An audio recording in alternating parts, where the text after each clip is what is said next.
Hello student, welcome to Pragati classes. Social science के notes की series में आपका स्वागत है। आज हम करेंगे ज्योग्राफी का next chapter, that is life lines of national economy. काफ़ी इंपॉर्टेंट चैप्टर है और इसके अंदर हम दो मेन चीज़ के बारे में डिस्कशन करेंगे और इसमें से जो है ना आपका 1 से 2 क्वेश्चन डेफिनेटली आपका बनता ही बनता है। पहला तो है आपका मीन्स ऑफ ट्रांसपोर्ट और दूसरा है मीन्स ऑफ कम्युनिकेशन। दोनों के अंदर जो है हम सारी चीज़ें बहुत ही एक्सप्लेनेशन के साथ यहाँ पर पढ़ने वाले हैं और वो सारे इंपॉर्टेंट टॉपिक यहाँ पर कवर हैं जो कि आपके बोर्ड एग्जाम के लिए इंपॉर्टेंट है। इसलिए वीडियो को केयरफुली अच्छी तरीके से देखिए और कोशिश कीजिए कि आपको जो है ना अप टू 70% तो वीडियो देखते देखते ही लर्न हो जाना चाहिए। बाकी आप शॉर्टली नोट्स जो है इसे बनाकर रख सकते हैं। सबसे पहले हम बात करते हैं मीन्स ऑफ ट्रांसपोर्ट की। ट्रांसपोर्ट इज़ अ की factor that influences India's rapid economic development. India की जो इकोनॉमिक डेवलपमेंट इतनी तेज़ी से हो रही है जिसका एक की फैक्टर क्या है, ट्रांसपोर्ट भी है। और ट्रांसपोर्ट को जिस तरीके से हम इसका यूज़ करते हैं उसके अकॉर्डिंग हमने इसको डिवाइड किया है as a land transport, water transport और एयर ट्रांसपोर्ट। लैंड ट्रांसपोर्ट के अंदर क्या आ जाएगा, रेलवेज आ जाएगा, रोडवेज आ जाएगा, पाइपलाइन हो गया। वाटर ट्रांसपोर्ट के अंदर वाटरवेज ही हो जाएगा और एयर तो आपका एयरवेज हो जाएगा। तो इसके अंदर जो है ना हम पढ़ेंगे रेलवे को भी, उसकी इंपॉर्टेंस, उसमें क्या शॉर्ट कमिंग्स है, उसके अलावा जो है रोडवेज में क्या है क्या नहीं है। क्योंकि इसको लेकर ना आपने खुद भी अगर ऑब्जर्व किया होगा, थोड़ा सा भी अगर सैम्पल पेपर देखा हो, प्रीवियस ईयर क्वेश्चन पेपर देखा हो, तो आपको पता चल जाएगा कि ये कितना ज़्यादा इंपॉर्टेंट है। सबसे पहले हम बात करते हैं रेलवेज़ के बारे में। Railways are the principal mode of transportation for carrying huge loads and bulky goods for long and short distances in India. India में जो भी बड़े बड़े सामानों बहुत ज़्यादा अगर सामान हमें इधर से उधर ले जाना होता है तो उसके लिए हम मेनली रेलवेज़ को यूज़ करते हैं for the transportation. Railways have become more important in India's economy में जो है रेलवे का काफ़ी इंपॉर्टेंट है। और रेलवे का इतना बड़ा जो आप ये कह सकते हैं ना फैलाव पूरी कंट्री में इतना बड़ा नहीं है जितना ज़्यादा रेलवे हमारे इंडिया में फैला हुआ और जितनी ज़्यादा इसकी इंपॉर्टेंस है। बट स्टिल जो है कुछ प्रॉब्लम है जो क्वेश्चन में आपसे पूछ लेते हैं कि रेलवे के अंदर कौन कौन सी प्रॉब्लम है जो कि आप बताइए। तो इसके अंदर जो प्रॉब्लम है वो यहाँ पर हमने 3-4 पॉइंट में कवर किया है। First is construction of bridges required across reverse for the railway line which is very costly. अब क्या है, रेलवे लाइन जा रहा बीच में एक नदी आ जाती है तो उसमें हमें क्या करना पड़ता है, ब्रिज बनाने पड़ते हैं और जो कि काफ़ी कॉस्टली होता है। तो ये थोड़ी सी जो है प्रॉब्लम है। In the hilly terrains of peninsular region railway track are laid through low hills gaps in tunnel. वहाँ पर अगर हमें रेलवे ट्रैक पास करना होता है तो हम क्या करते हैं, लो हिल से, गैप से या फिर टनल से पास करते हैं और वो भी काफ़ी रिस्की भी हो जाता है और काफ़ी टफ भी हो जाता है। Next is the Himalayan mountainous regions are also unfavourable for the construction of railway lines. इसके अलावा जो हिमालयन के माउंटेन वाला रीजन है वहाँ पर भी रेलवे का कंस्ट्रक्शन के लिए जो है अनफेवरेबल कंडीशन नहीं है due to the highest elevation point in the surface, sparse population and lack of economic opportunities. Next is it difficult to lay railways line on sandy plain. इसके अलावा जो सैंडी प्लेन्स होते हैं वहाँ पर भी रेलवे लाइन करना बहुत ही डिफ़िकल्ट होता है। इसके अलावा आप लोकल एरिया तक रेलवे को नहीं पहुँचा सकते, ये भी प्रॉब्लम है। बाकी इंपॉर्टेंस भी इसके बहुत सारे हैं, क्योंकि हमें जो है बहुत ही चीप कॉस्ट पे बहुत दूर तक हमें डिस्टेंस कवर करवा देता है। हर कोई इससे कवर करता है, इंसान से लेकर और जितनी भी चीज़ें होती हैं उसका हम ट्रांसपोर्ट करते हैं। तो इंपॉर्टेंट भी बहुत ज़्यादा है लेकिन उसमें थोड़े से शॉर्ट कमिंग्स भी हैं। वही नेक्स्ट बात करते हैं रोडवेज़ में।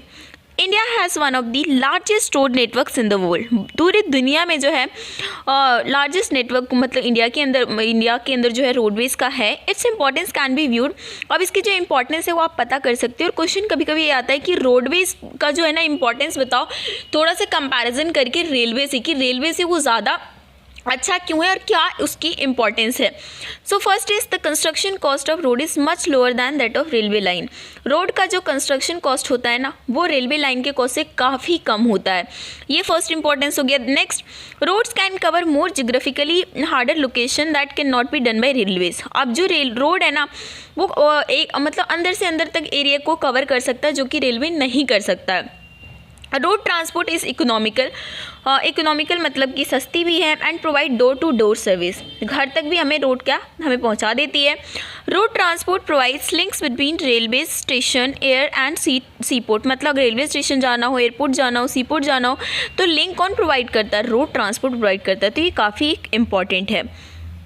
अब नेक्स्ट बात करते हैं पाइपलाइंस। इससे जो है क्वेश्चन आजकल पूछने लगे हैं आपको किसी भी तरीके से, बट एक एक पॉइंट्स आपको याद होना चाहिए। जो भी यहाँ पे आप पढ़ रहे हो ना, एक एक पॉइंट्स आपके दिमाग में होना चाहिए, क्योंकि कौन सा क्वेश्चन कहाँ से बन जाए और किस फॉर्म में बन जाए आप खुद भी नहीं सोच सकते। नेक्स्ट है pipeline network uses pipes usually underground to transport and distribute fluids. Basically pipeline network के अंदर जो क्या होता है, पाइप्स का यूज़ किया जाता है और नॉर्मली अंडरग्राउंड यूज़ करते हैं, और जिसके अंदर फ्लूइड्स को ट्रांसपोर्ट किया जाता है। These are used to transport water, crude oil, petroleum product and natural gases. इन सब चीज़ों का जो है ट्रांसपोर्ट करने के लिए इसका यूज़ करते हैं। इसके अलावा सॉलिड्स कैन ऑल्सो भी transported through a pipeline when converted into slurry. अगर सॉलिड को स्लरी फॉर्म में कन्वर्ट कर देते हैं तो उसको भी पाइपलाइन के थ्रू ट्रांसपोर्ट किया जा सकता है। यही क्वेश्चन आपके एमसीक्यू में पूछा था कि कौन सा ऐसा जो है मोड ऑफ ट्रांसपोर्ट है जिसके अंदर हम क्या कर सकते हैं, सॉलिड तो स्लरी के फॉर्म में जो है हम उसको ट्रांसपोर्ट करवा सकते हैं। तो देख रहे हैं आप, क्वेश्चन जो है इस तरीके से भी आपका बन जाता है, और इस तरीके से ऑप्शन दिए हुए थे, उसका मेन आंसर पाइपलाइंस था। अब उसके बाद it's initial cost is high. इसमें बस प्रॉब्लम इतनी सी है ना, क्योंकि इनिशियल कॉस्ट हाई है, बाकी सब बात की जो है कॉस्ट बहुत ही कम है। और इसके अलावा जो ट्रांसशिपमेंट लॉसेज एंड डिले अगर कुछ हो, मतलब इन सब की कोई प्रॉब्लम रह नहीं जाती, तो इसके बहुत सारे फ़ायदे ही फ़ायदे हैं। बस प्रॉब्लम ये है कि इसकी इनिशियल कॉस्ट बहुत हाई है। नेक्स्ट है waterways. Waterways are the cheapest means of transport. सबसे सस्ता जो है ना मीन्स ऑफ ट्रांसपोर्ट कौन सा है, वाटरवेज है। इसके थ्रू अगर हम विदेशों से भी सामान मंगाते हैं तो वाटरवेज के थ्रू मंगाते हैं, क्योंकि वो सबसे सस्ता पड़ता है। They are most suitable for carrying heavy and bulky goods. It is a fuel efficient and environment friendly mode of transport. तो ये सारी चीज़ों के लिए भी बहुत ही फ़ायदेमंद है। इसके लिए दो आप इम्पॉर्टेंट नेशनल हाईवेज वाटरवेज का नाम याद रखना। एक तो आपका national waterways number 1 Ganga river पर बना हुआ है, इलाहाबाद से लेकर हल्दिया तक। और उसके बाद जो आपका नेक्स्ट है नेशनल वाटरवेज नंबर 2, वो ब्रह्मपुत्र रिवर पर है, सदिया और धुबरी के बीच में। तो बहुत ही इंपॉर्टेंट है, इसको आपको याद रखना, और हो सके तो आप मैप में भी इसकी लोकेशन चेक कर लेना कि ये कहाँ पर रहता है, क्योंकि ये भी आपका ना क्वेश्चन बहुत ही इंपॉर्टेंट बनता है। ये तो इलाहाबाद है, तो इसका कनेक्शन यूपी के साथ होगा। सदिया धुबरी जो है आपका यहाँ पर असम के बीच में आसपास पड़ेगा, तो इसको जो है ना मैप में भी दिखाने के लिए आपसे पूछ सकते हैं। नेक्स्ट है एयरवेज। एयरवेज क्या है, is the fastest most comfortable and prestigious mode of transport. अब ये क्या है, हमें मतलब कि ये ऐसा नहीं, आप सस्ता नहीं है, ये महंगा है लेकिन फास्टेस्ट है। अगर हमें बहुत जल्दी कहीं पे जाना है, कंफर्टेबल है और प्रेस्टिजियस है। Air travel has made access easier to terrains like high mountains, dry desert, dense forest. मतलब कहीं पे भी अगर हमें जाना हो ना, लॉन्ग ओशियंस वगैरह को पार करने हो, तो उसके लिए एक ही मीडियम है, क्या, एयरवेज है, जिसके थ्रू हम कहीं पे भी जा सकते हैं। तो ये आपका मीन्स ऑफ ट्रांसपोर्ट वाला पोर्शन पूरा खत्म होता है। नेक्स्ट हम चलेंगे मीन्स ऑफ कम्युनिकेशन के अंदर। मीन्स ऑफ कम्युनिकेशन के अंदर जो हम सबसे पहले पढ़ेंगे, मास कम्युनिकेशन है क्या। So mass communication can be defined as the process of creating, sending, receiving and analysing message to large audience by verbal and written media. Mass communication को हम मतलब किस तरीके से डिफाइन करते हैं, जिसके अंदर हम एक लार्ज ऑडियंस को मैसेज पहुंचा रहे हैं, ठीक है ना, ये चीज़ें सेंड कर रहे हैं, रिसीव कर रहे हैं, एनालाइज कर रहे हैं, पर लार्ज ऑडियंस को कर रहे हैं, किसके थ्रू, या तो वर्बल मीडिया के थ्रू या फिर रिटन मीडिया के through. The major means of communication in India are television, radio, press, films, यही सारे के सारे जो है मीन्स ऑफ कम्युनिकेशन है। It provides entertainment and creates awareness among people about various national program and policies. ये क्या करते हैं, लोगों को एंटरटेनमेंट भी प्रोवाइड करती है, अवेयरनेस भी क्रिएट करती है, और मतलब कि जो भी नेशनल प्रोग्राम चलते हैं, पॉलिसी चलती हैं, वो सब कुछ का पता लोगों को कैसे चलता है, इसके थ्रू ही तो पता चलता है। तो इसको लेकर जो है ना एक आध क्वेश्चन आपका बनेगा, और उसमें ले दे के आपको आंसर यही लिखना होता है। नेक्स्ट है इंटरनेशनल ट्रेड एंड टूरिज्म। अब ट्रेड क्या है, सबसे पहले तो पता होना चाहिए ट्रेड क्या है। The exchange of goods between people, company, state और कंट्रीज इज कॉल्ड ट्रेड। जब हम अपने सामानों का एक्सचेंज करते हैं, दो लोगों के बीच में, दो कंपनियों के बीच में, दो स्टेट के बीच में, या फिर दो कंट्री के बीच में, तो उसे हम क्या कहते हैं, ट्रेड कहते हैं। और जब ये ट्रेड दो कंट्री के बीच में होता है, तब हम इसे इंटरनेशनल ट्रेड बोलते हैं। It is considered as the economic barometer for a country. किसी भी कंट्री के लिए एक बैरोमीटर की तरह काम करती है कि कौन सी कंट्री कितना ज़्यादा डेवलपमेंट करेगी, इसलिए ये इंटरनेशनल ट्रेड पे बहुत ज़्यादा डिपेंड करता है। अब क्या है, आपके इंपॉर्टेंट कंपोनेंट जो है ट्रेड के, वो क्या है, इंपोर्ट एंड एक्सपोर्ट। जब हम सामान अपना मतलब किसी और देश से अपने यहाँ मंगाते हैं, तो वो हमारा इंपोर्ट होता है, जब हम बेचते हैं तो वो हमारा एक्सपोर्ट होता है।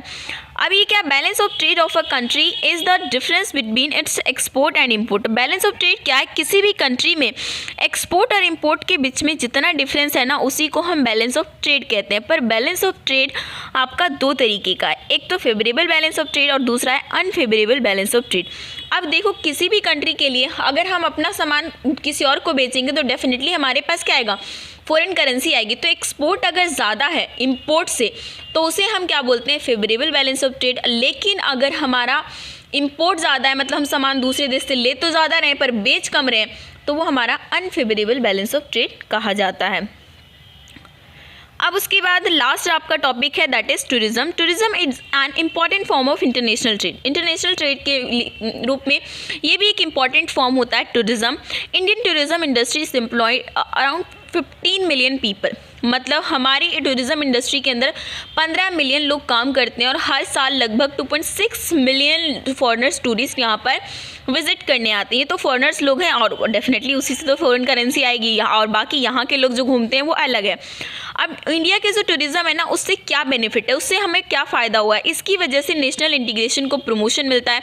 मतलब हमारे देश के अंदर भी खुद ही एक, हर कोई चाहता है कि हम टूरिज़्म करें, हर देश मतलब जो भी फेमस एरिया है उसे हम देखें। तो इससे क्या है, नेशनल इंटीग्रेशन को ये प्रमोट करती है। इसके अलावा जो भी लोकल हैंडीक्राफ्ट होते हैं, कल्चरल परस्यूट्स होते हैं, उनको सपोर्ट मिलता है जब वो फॉरेनर लोग आते हैं, उनसे चीज़ें खरीदते हैं। इसके अलावा हम भी एक दूसरे स्टेट में जाकर क्या करते हैं, सामान खरीदते हैं। और next, help in development of international understanding about Indian culture and heritage. और इससे क्या होता है कि हमारे कल्चर और हेरिटेज के बारे में सब लोग जानते हैं और एक जो है इंटरनेशनल लेवल पे उसकी अंडरस्टैंडिंग बनती है, उसका डेवलपमेंट होता है। तो ये है आपका ये पूरा इंपॉर्टेंट नोट्स इस चैप्टर का। आई होप आपके लिए वीडियो हेल्पफुल होगी। बाकी और चैप्टर का जो है आपने नहीं देखा है तो उसकी प्लेलिस्ट बनी हुई है, वहाँ से आप चेक करके सारी वीडियोस जो है देख सकते हैं।